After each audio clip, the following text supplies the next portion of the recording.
Será que você sobrevive a mais uma transformação e mais uma reestruturação organizacional? Essa é uma pesquisa-chave porque a SHRM, né, uma sociedade, voltada para gerenciamento de recursos humanos, você sempre pode encontrar o link das fontes, aqui na descrição, você pode sempre encontrar aqui junto com o episódio, junto com o vídeo. Eles pesquisaram mais de 1.800 profissionais de RH e mais de 2.000 trabalhadores de diferentes áreas para construir um relatório que saiu agora em 2026 chamado State of the Workplace. Esses dados mostram que 72% dos profissionais pesquisados têm expectativas mais altas com seus empregadores do que nunca, ou seja, as pessoas têm expectativas em torno de carreira com o local que elas estão trabalhando. Mas, ao mesmo tempo, como a gente vem falando de mudança, de reestruturação, apenas 27%, né, isso é um dado da Deloitte, 27% das organizações estão mudando ou gerenciando as suas mudanças de uma maneira efetiva. Isso cria uma tensão que esse relatório chama da exaustão da mudança. As pessoas não conseguem entender como tudo isso consegue, como todo o negócio está se adaptando e mudando ao mesmo tempo e como eu vou me encaixar. E aí veja o gap que a gente tem. Pessoas com uma alta expectativa de construir uma carreira, de buscar uma oportunidade melhor naquela organização, enquanto a organização está mudando, está se readaptando. E a pergunta que eu fiz aqui no começo do tópico, que eu quero refazer é: será que você sobrevive a mais uma dessas transformações? Porque a grande pesquisa, quando a gente entra em tópico de inteligência artificial e como o mercado vem evoluindo rápido, é como as tecnologias são capazes de substituir ou não algumas funções. Quanto mais a gente estuda e entende o que está acontecendo com essas movimentações, a gente percebe que existem sim funções, algumas coisas que acontecem dentro da empresa, alguns processos que eles podem ser automatizados ou trazer mais inteligência com o uso de inteligência artificial e reduzir, se não a necessidade de ter alguém, pelo menos ter alguém dedicado somente para aquilo. Mas você, como profissional, você tem uma responsabilidade muito grande sobre isso. Também, tá? Não só sua. Mas qual que é a sua responsabilidade aqui? O que que você consegue influenciar? Você conhece muito bem o seu escopo de trabalho e como ele pode se expandir. Vamos supor que você seja um gerente de projetos, por exemplo. Você entende qual é o seu escopo de trabalho, quais são os seus limites, o que você precisa fazer, o que é esperado de você. E sabendo disso, você também consegue entender como que inteligência artificial, com um pouquinho de estudo e preparação, você consegue entender como que inteligência artificial poderia ajudar você a fazer o seu trabalho da maneira mais efetiva, substituir algumas coisas que você faz no seu dia para ganhar tempo, né, para você ganhar tempo para fazer outras e ser mais eficiente em outras áreas. E com isso, você constrói a sua relevância com a utilização de inteligência artificial.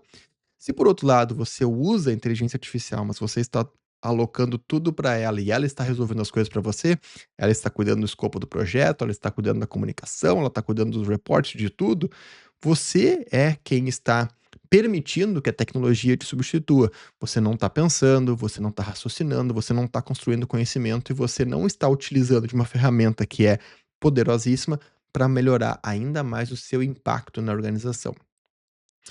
Como, a expectativa das pessoas vem aumentando muito em cima de construção de carreira, os profissionais, ele tem uma expectativa de que eles podem crescer nas empresas e as empresas estão se readaptando o tempo todo, a gente chega aqui num momento onde as coisas começam a se debater aqui, né, a bater uma na outra.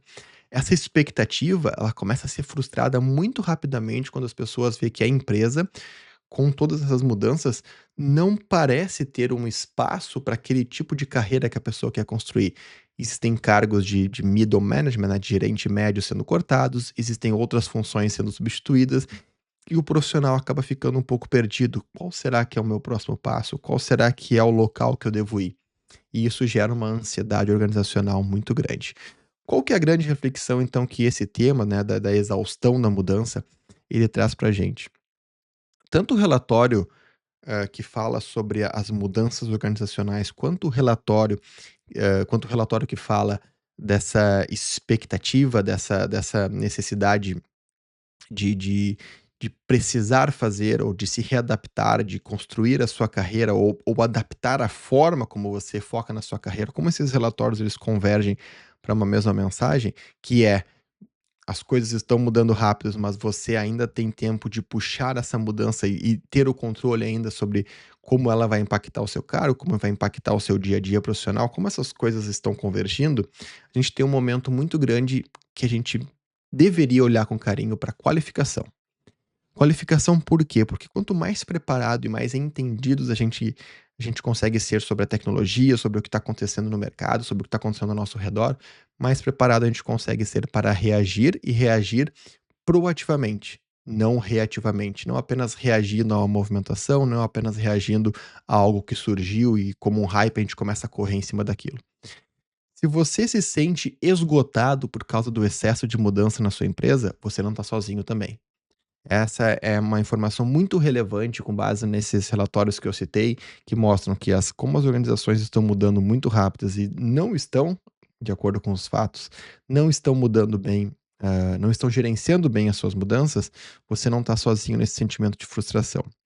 Mas como eu disse, a qualificação, olhar para o que está acontecendo com calma, mesmo que o hype assuste você, mesmo que esse hype todo sobre o que vai mudar, talvez amanhã você perca seu cargo, mesmo que existe um hype e assuste você, tenta acalmar, tenta voltar para o básico, como eu sempre digo aqui nessas nossas conversas, e refletir sobre: "Ok, eu sou muito bom nessas habilidades e essas habilidades elas fazem eu entregar, né, com minhas habilidades e competências eu consigo entregar esses resultados.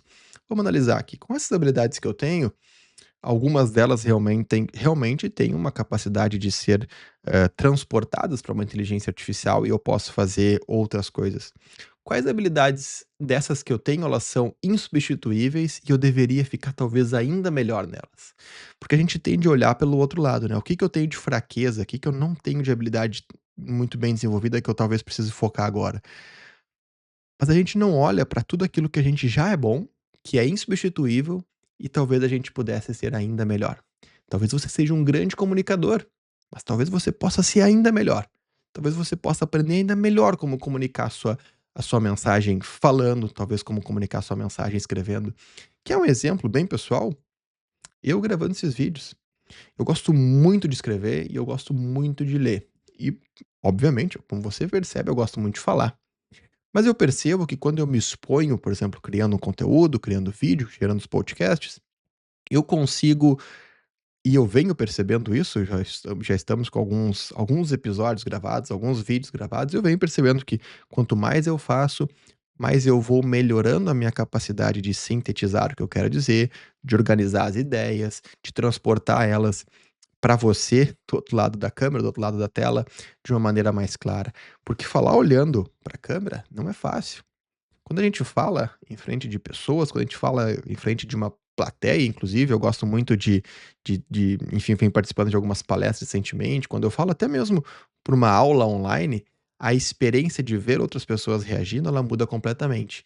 Mas essa é uma habilidade que a gente pode sempre desenvolver. E é isso que eu quero te convidar. Quais habilidades você já é bom que você pode desenvolver ainda mais e se tornar insubstituível nelas?